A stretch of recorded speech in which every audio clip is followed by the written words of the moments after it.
Hey guys, this is NUSensei. For those who don't know, I run an archery YouTube channel. You probably already know that. Now, technically, I'm not exclusively an archery channel. I do other things, gaming, teaching, lifestyle. I didn't start off as an archery channel, and I'm probably not going to finish as an archery channel. But over the course of the past few years, archery has become a major focus, both on my channel and in my life in general. So that's become a big part of what I do. A lot of my time goes towards making archery content, and most of my viewers, like you, come from the archery content. But I'm not the only person making archery videos, obviously. There are tons of others which you probably know of. Billingsgate, Archery Winchester, the World Archery Channel, of course, Grey Archer, and of course Jeff Kavanagh.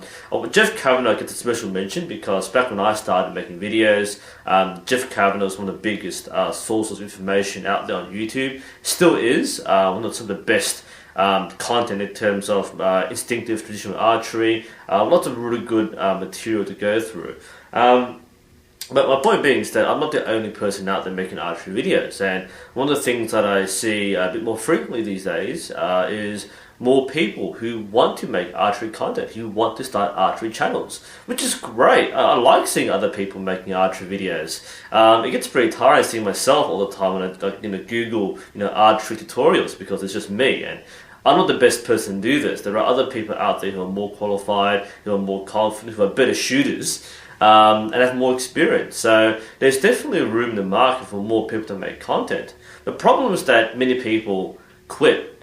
It's unfortunate because YouTube is not what it seems to be. It isn't as easy as it looks, and unfortunately a lot of channels fail.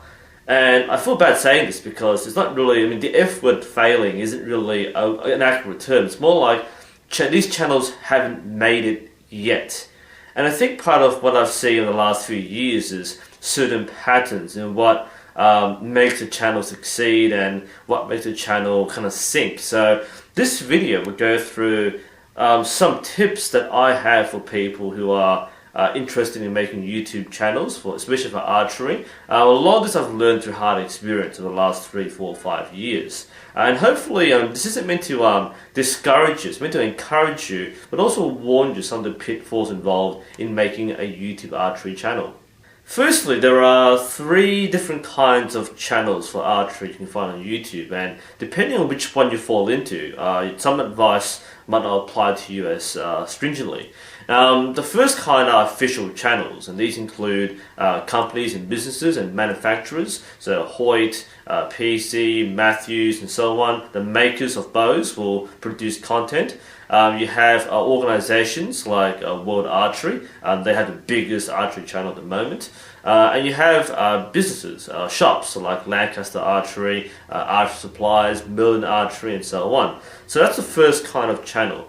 Then you've got personal channels. These are like vlogs or vloggers who are sharing a one-off video of them doing archery. It might be a new activity, it might be a form check, it might just be a random video of them shooting, and these don't really have a goal. They don't really go anywhere because the people making these videos are just sharing something they do. It's not meant to be like, hey, watch me, subscribe to me. It's more of, hey, I'm just shooting things.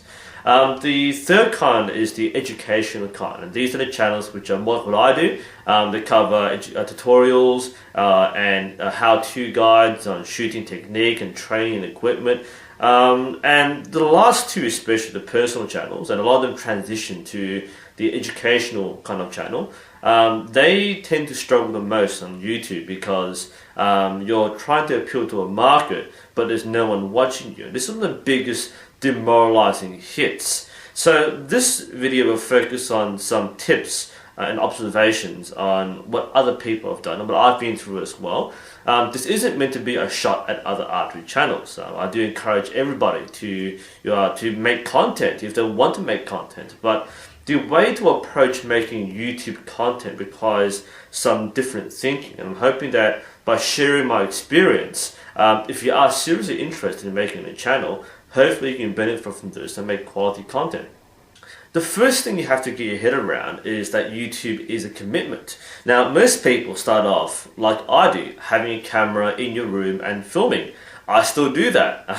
There's nothing wrong with that. The best YouTube channels start off as something like this, and they transition and grow and become better and more experienced. So the point at which things change is that if you're making one video as a fun side project or as a fun hobby, then there's no commitment, there's no strings attached. You just make a video, you upload it, and that's it. But becoming a YouTuber isn't just about making videos. It's about running a channel. Effectively, a YouTube channel is like running a business. You have a market, you have an audience, you have to promote yourself and so on. So these things take time, and some of the things that take the most time, things like actually knowing how to make videos. Filming a single take video on your phone and then posting it is a starting point. But then you have to start implementing quality control. You want to only upload things which are correct and things which are properly edited. These things take time. It takes time to repair videos and film and do post-production. That takes time. It takes time to maintain ongoing tasks like handling emails, interacting with your audience, responding to questions and comments. And believe me, like, I'm not a huge channel by any measure. I'm a big channel, or a small channel, becoming a big archery channel, but I get like hundreds of emails and messages a month, and that's on top of my regular job. So the fact that you have this pressure of answering people, it's something which, as a casual YouTuber, you probably won't feel. But if you're actually serious about making a YouTube channel, this is a huge time commitment. And if you're not ready for that, then that's one of the factors which might turn you off from YouTube, is that it's too hard. And especially if you make bad content, you might not be able to handle criticism. And there are haters. Haters will always hate. This is a fact of life. But sometimes, even just constructive criticism might be something you're uncomfortable with, and that's fair. If you don't want to be criticized and you don't feel comfortable putting yourself in front of a camera, in front of people around the world, then maybe it's not your thing. People will say you're wrong. People will say that your technique's wrong, or you don't know what you're talking about. And sometimes they're helpful, sometimes they're not. But it is a commitment. It's a love-hate relationship. And being a YouTuber is being the face of a channel, being the face of a sport in my case. And that's something which is a huge undertaking. If you're ready for that, then go for it. If you're not ready for that, then maybe there are things you might want to get comfortable with first before you take that step to become a YouTuber. The second thing to keep in mind, and perhaps the first grand mistake for a new channel, even before they begin, is the lack of an overall strategy. As I said before, running a channel is very similar to running a business. You have to know what you're doing and who you're doing it for. You need a timeline, a time frame as to what you're doing, how long it takes. You're not just thinking about the next video you make. And for a lot of channels starting out, the videos are arbitrary and there's no real structure to them. It might be, I'm going to film myself shooting one day, and then I'm going to do a product review, and then I'll do a tutorial or how-to guide. And these things are all good ideas. They all work and they all have an appeal, but there's no cohesion. It's just random things and you're hoping it actually works. Believe it or not, if you actually plan out what you're doing ahead of time, you can draw a bigger audience because people know what to expect. And it's okay to cover things which people have already covered. If you're starting from scratch, one of my bits of advice for new channels is it's okay to cover basic tutorials. If you want to cover things like parts of a bow, or the shot process, or how to use a sight, that's okay. I mean, I've covered these things, but it doesn't mean you can't cover it either. It's great to see other people teaching the same basics, and it gives you practice and exposure and experience. So that later on, when you make more specific or specialized or advanced videos, then you have that background foundation where you've done the basics before, and it doesn't hurt. So think about what kind of content you're making and plan for it, rather than just make things as you go along. That may be a good starting point, but if you want to transition from a hobby YouTuber to something which you want to, say, make money from, then you will need a more cohesive plan. The third thing to keep in mind, and perhaps the first barrier for many new YouTubers, is the lack of engagement. This is seen when you make a video and 10 people watch it. That's it. That hurts because you expect instant gratification. You expect people to go, wow, he made a new video, people are going to watch me, they're going to share me around, I'm going to be really famous. No, it doesn't work that way. Not YouTube. There are exceptions. You might expect people like Lars Anderson, if he can do it, then I can do it too. That's not really how it works. He's gone viral because he's done something exceptionally amazing. People have shared it, BuzzFeed got onto it. So all these things have worked in his favor. But he doesn't have a community. He only has a large number of views. You, on the other hand, might want to build something a bit more solid over time. Unless you become super famous for a bizarre reason, then you expect to go viral. So all the views and subs and likes and shares and comments that you want, they will come only with time and consistent effort. But a lot of that comes down to building the right community, where you have the right PR, the right reputation, where people want to watch you. Because effectively, the most common way to get around to people is when people share your content through social media. Not going viral, but just through social media. Things like Twitter, Reddit, Facebook especially. That's how things work these days. In real life, if I say a good video, I'll show my friends. On the internet, if I see a good video, I'll share it on Facebook. That's how most things spread. And the more people who watch your content, the higher your results will be on searches. You need to make your videos visible. People have to find you. That means having a good thumbnail, having good video titles, having the right tags, having consistent branding. They know to you. They look forward to, oh, I know, if I see a video by Jeff Kavanagh, I know what to expect because he's a reliable, repeatable source of information. If I see something from Lancaster, then they have a consistent icon or an image, which I know it's their video. So when something new comes out, I look forward to it. And that's what you have to build. The reputation where not only are you a good person to watch and worth the time, people want to watch your next video. And that takes time to build because you might start with 10 people, then 20, then 50, then 100, then 500, then 1,000. It grows. It won't grow very quickly. But the more you stick to it and the more you build that reputation as being a good source of information or entertainment, then that's where you hit that gold. The reverse can happen.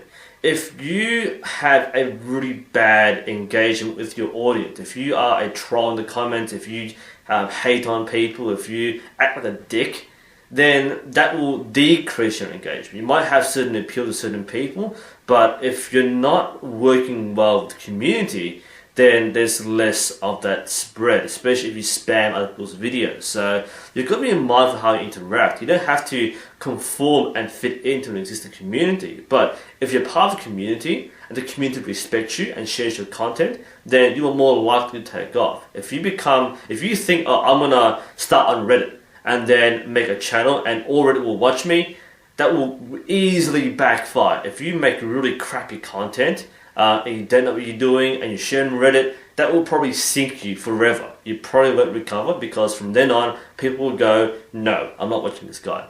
So keep that in mind. You have to respect that engagement doesn't happen immediately. It will take time to build and you do have to do the right things in order to build that long-term reputation where people want to watch you and share you around.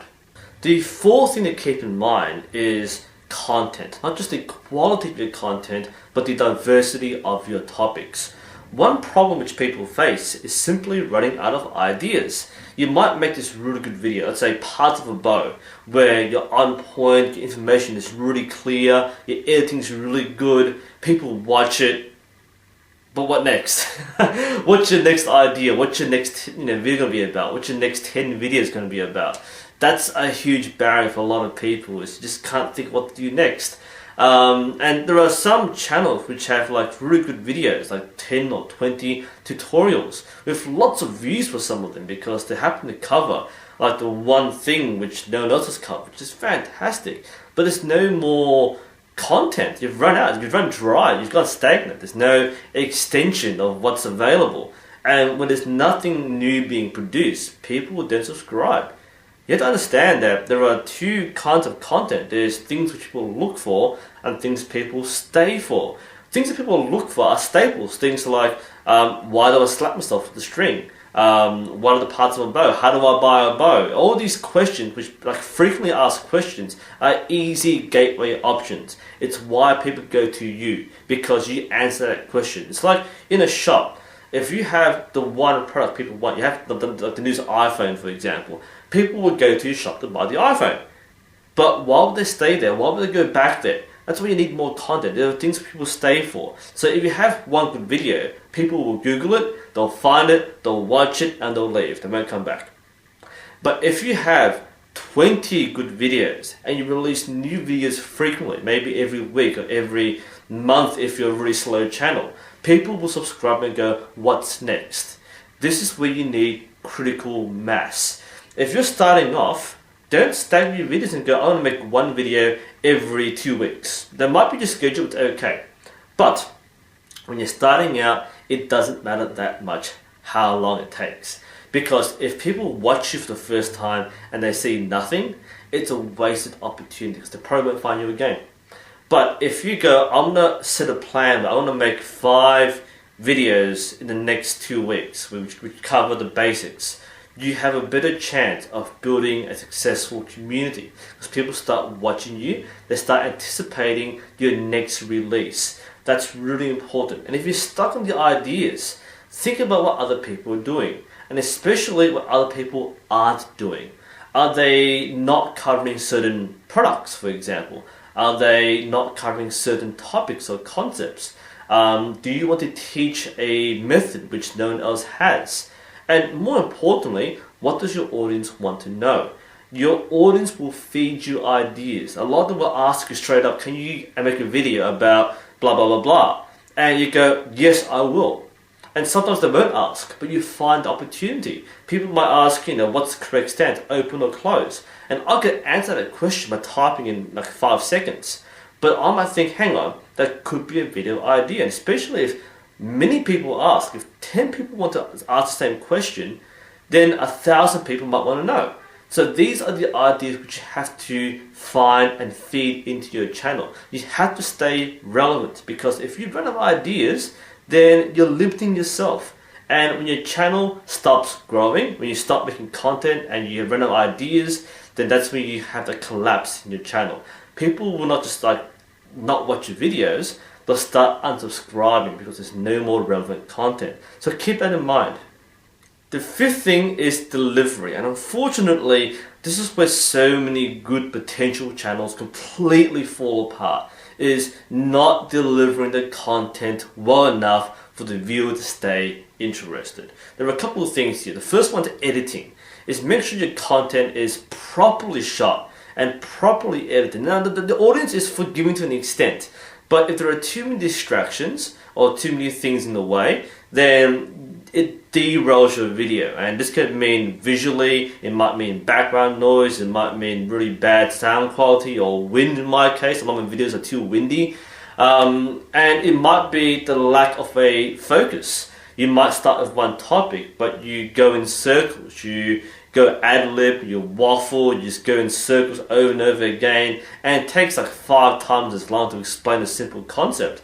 This is very important to keep in mind, because when people watch your videos, often they're searching for an answer. And if you don't answer the question in the first 5 minutes, they stop watching you. So you've got to be keeping in mind that if you want to actually retain your audience, speaking for longer might mean a way to cover your anxiety and your nervousness, but it doesn't mean it's a good video. That leads to my next point, is a lot of people simply suck at public speaking. And I'm not being hard on people here. Research does show that the one thing that most people are terrified of is public speaking. And speaking in front of a camera is no different. You are in front of thousands, if not millions, of viewers around the world. So it's normal to feel a little anxious when speaking in front of a camera.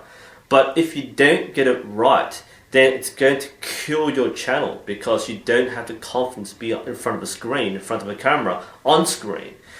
These things take time and patience and practice and a lot of experience. People aren't born with this skill, and I'm very much a sort of person. I'm not a public speaker by nature. I'm a very quiet person, and my approach to making videos was to be super prepared.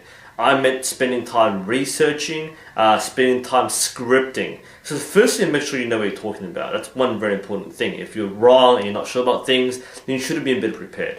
But scripting was my method of overcoming that trap of not knowing what to say.